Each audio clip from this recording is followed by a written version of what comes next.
शेती थोडीच असावी पण त्याचं नियोजन कसं असावं हे या व्हिडिओच्या माध्यमातून मी थोडक्यात तुम्हाला सांगत आहे। इथे आहे 1 ते 1.5 एकरचा प्लॉट आहे। इथे तुम्ही बघू शकता गायींसाठी जो हिरवा घास असतो तो टाकलाय, तो पेरलाय। त्याच्यामध्ये कोथिंबीर, आंबट चुका, पालक अशा भरपूर हे टाकलेले आहेत, म्हणजे अशा भरपूर भाज्या लावलेल्या आहेत। त्याच्या शेजारीच इथे तुम्ही बघू शकता वांग्याची एक लाईन लावलेली आहे। नंतर केळी आहेत, आंबा आहे, इकडे लिंबू आहे आणि इकडे तुम्ही बघू शकता की मिरच्या लावलेल्या आहेत। हे सगळं घरी खाण्यापुरतं केलेलं आहे। मिरच्या आहे, कोथिंबीर त्यात टाकलेली आहे, भुईमूग आहे, अशी सगळी भरपूर प्रकारची भाज्या लावलेल्या आहेत। इथे तुम्ही बघू शकता पालक आहे, टोमॅटो आहे, एकदम मस्त नियोजन केलेलं आहे। हे झालं घरी खाण्यापुरतं। आणि इथे तुम्ही बघू शकता ही पूर्ण सेंद्रिय शेती आहे।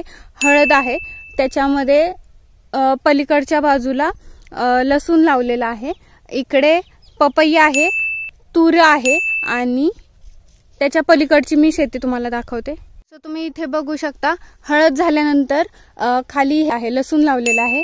ही जी आहे ही लाल अंबाडी आहे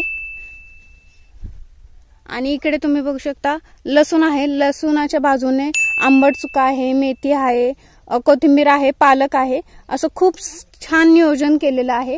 त्याच्या पलीकडे जी हायब्रिड ज्वारी असते ती लावली आहे, आंतरपीक हरभरा घेतले आणि ती जी पिवळे फुलं दिसताय तुम्हाला ती कारळाची फुलं आहेत। पलीकडे पण त्यांनी तसंच नियोजन केलेलं आहे, म्हणजे अशी सगळी मिश्र पिकं जी आहेत ती एकदम छान असं नियोजन या शेतीत केलेलं आहे। व्हिडिओ लवकरच येईल, तोपर्यंत आपल्या चॅनलला सबस्क्राइब करा।